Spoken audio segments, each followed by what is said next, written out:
What's going on, everybody? KG here. So today we're going to do a live comparison with the Bravia 8 Mark II and the regular Bravia 8 from last year. So this is also going to pertain to the XR8B as well. Not only will this comparison highlight the strengths and the weaknesses and what you get when you upgrade, but it's also going to give you an idea of what you'll get if you just go for the Bravia 8. And I just want to say first and foremost that the Bravia 8 Mark II was sent to me by Sony, and the Bravia 8 I actually bought myself, and I wanted to just give you that context for full transparency. And I also wanted to give you the context that we are going to be in the professional mode that is on both these TVs out of the box, no tweaks whatsoever. I'll also show you the vivid and standard mode to show you kind of the difference and what those modes can do. Now, if you want to know the main difference between the Bravia 8 Mark I and Mark II, you're going to look at color brightness, and not just color brightness, but brightness in general. But color brightness is what really separates this TV from a lot of other OLED TVs.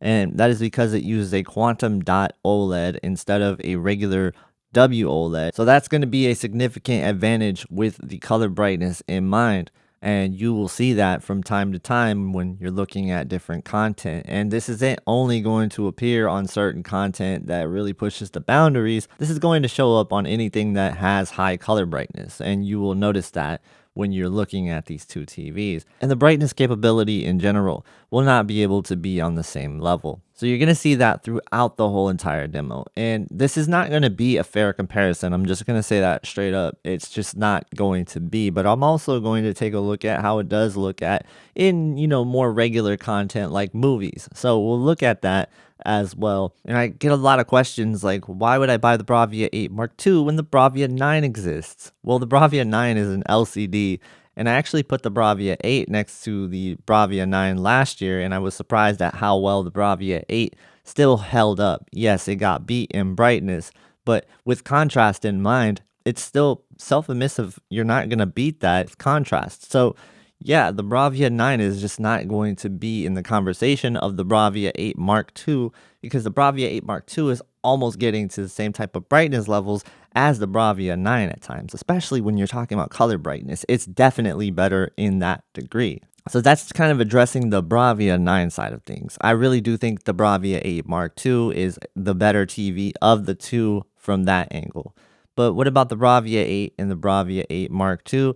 Is it really going to be worth that extra amount of money to kind of pour into your TVs? And I think it really depends on the kind of content you consume and also the kind of style do you like to watch content in. Because yes, while it's true not everything is going to look like some of these demos, you can still push your TV to get a similar look out of all the content that you watch. And we'll show that a little bit later with some of the brightness preferred examples that I'm going to show you in real content. Now, what you will get out of the Bravia 8 that you get out of the Bravia 8 Mark II is going to be that contrast. So you get that out of both of them. And if you're watching in a dark room, the Bravia 8 will probably be enough for a lot of people. But the Bravia 8 Mark II does definitely give that extra edge, especially to specular highlights. Even these smaller specular highlights here in this example, they just have this extra edge to them in terms of the luminance that really is on display here with the Bravia 8 Mark II in mind.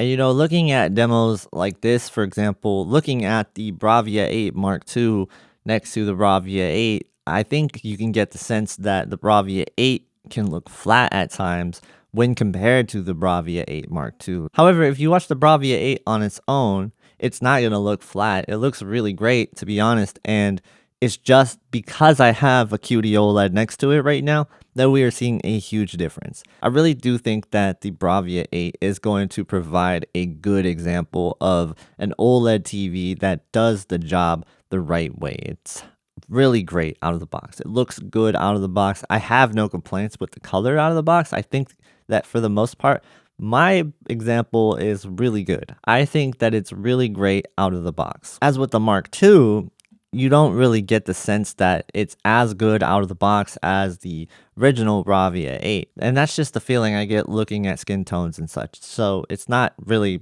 anything that's scientific or definitive.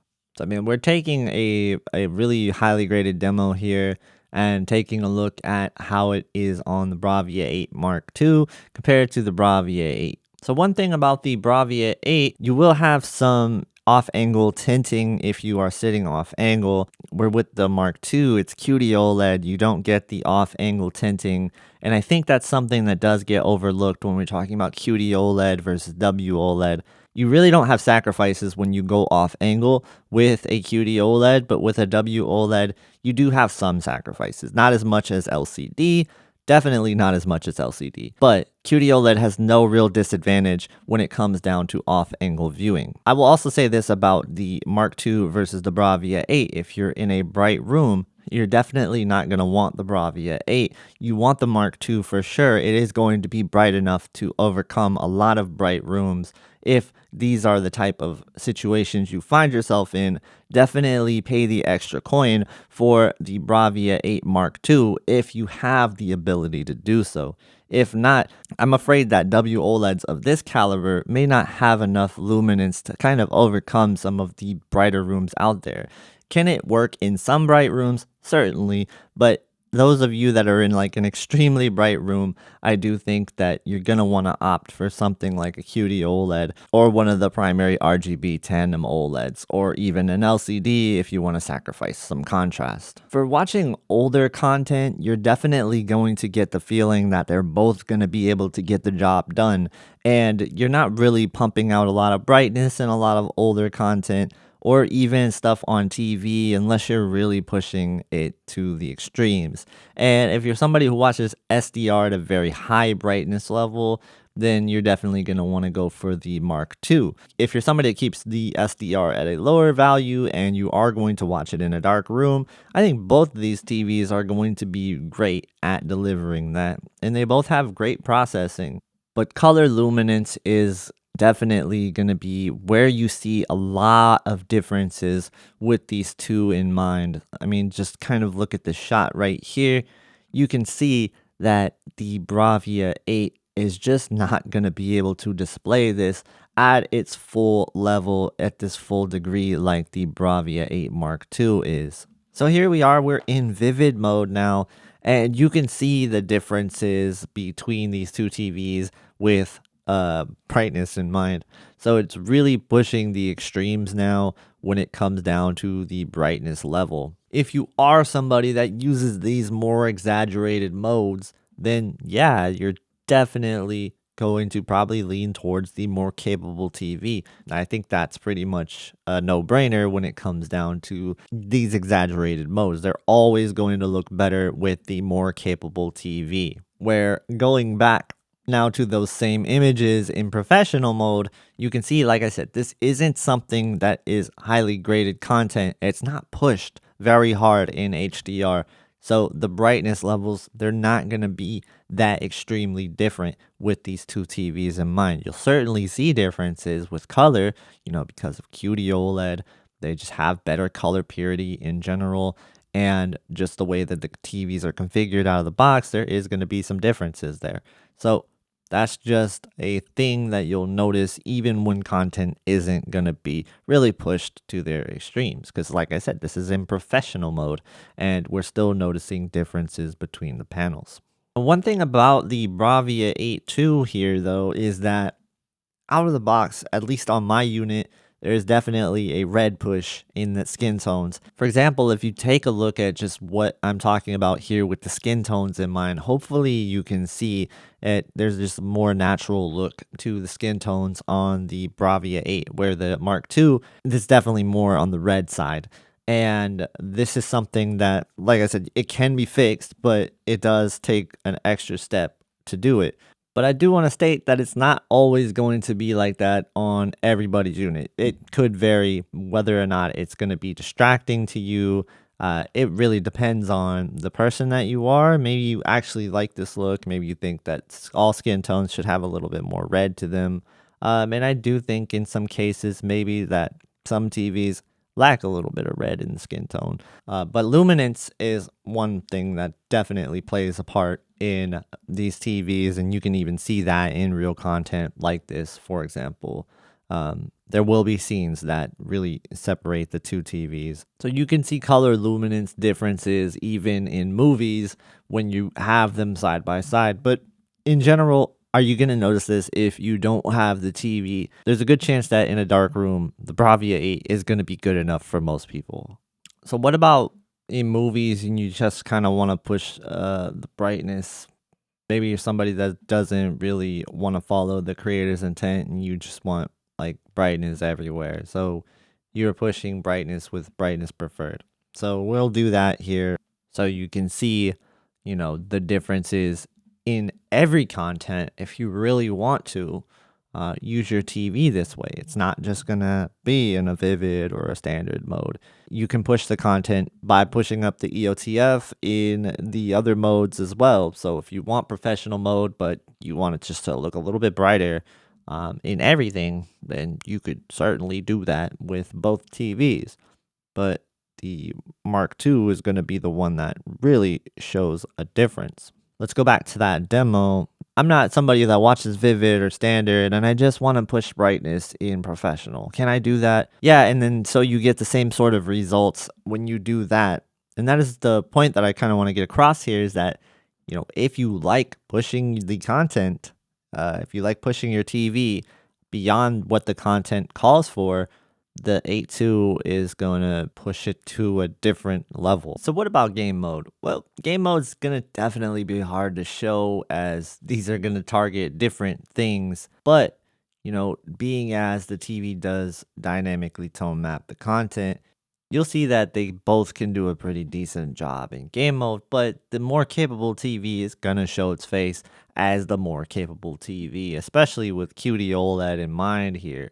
We're definitely seeing more from the Bravia 8 Mark II in that respect. The ports for the TV, they're going to be the same. The refresh rate is going to be the same. So there's nothing advanced there in terms of your game mode. You do not have anything that is going to be like a killer feature that you don't have on the other. But the thing you don't have on the Bravia 8 is going to be QD-OLED and the high brightness levels. So like it is a night and day difference in terms of the gaming performance.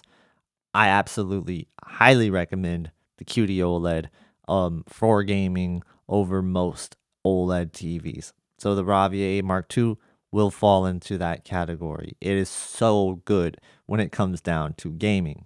As far as the responsiveness goes and the actual input lag, it's about the same. So there's not much difference there. So in terms of the performance in the actual feel of things, it's going to be very similar on that front.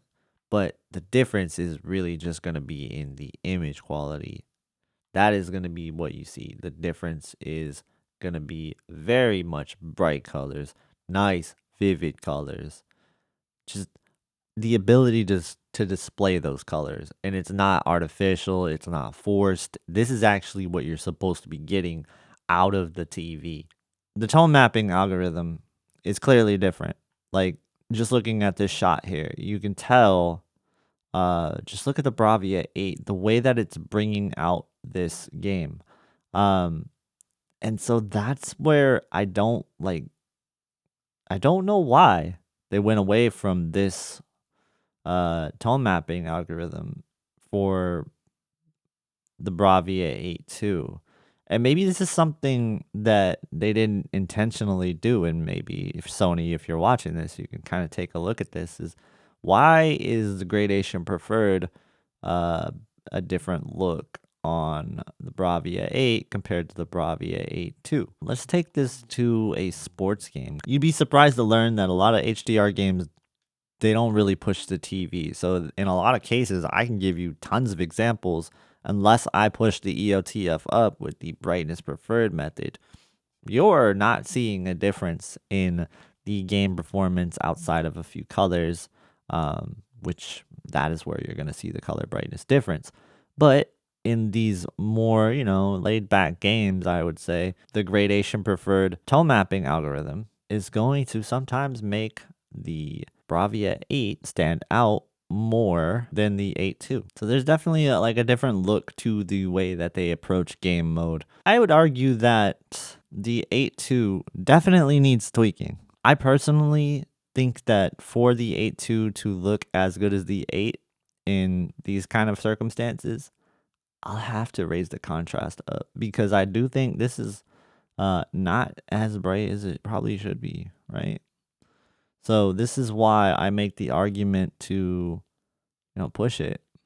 So yeah, that's why I personally do raise the contrast on the 8.2, but I'm going to keep it at default because this is an out-of-the-box comparison, and that's what you're going to get. Maybe not as in-depth of a comparison as you were hoping for, but hopefully this does answer some questions. And if you have any questions at all on both of these TVs, let me know in the comment section below. I've done tons of videos with both of these in mind, and I'll be doing a full review of the Bravia 8 Mark II in the near future. So definitely stay tuned for that. I have a full review for the Bravia 8. And if you want to keep watching videos just like this, definitely check out this next video right here. Thank you guys so much for watching, and I'll see you in the next one.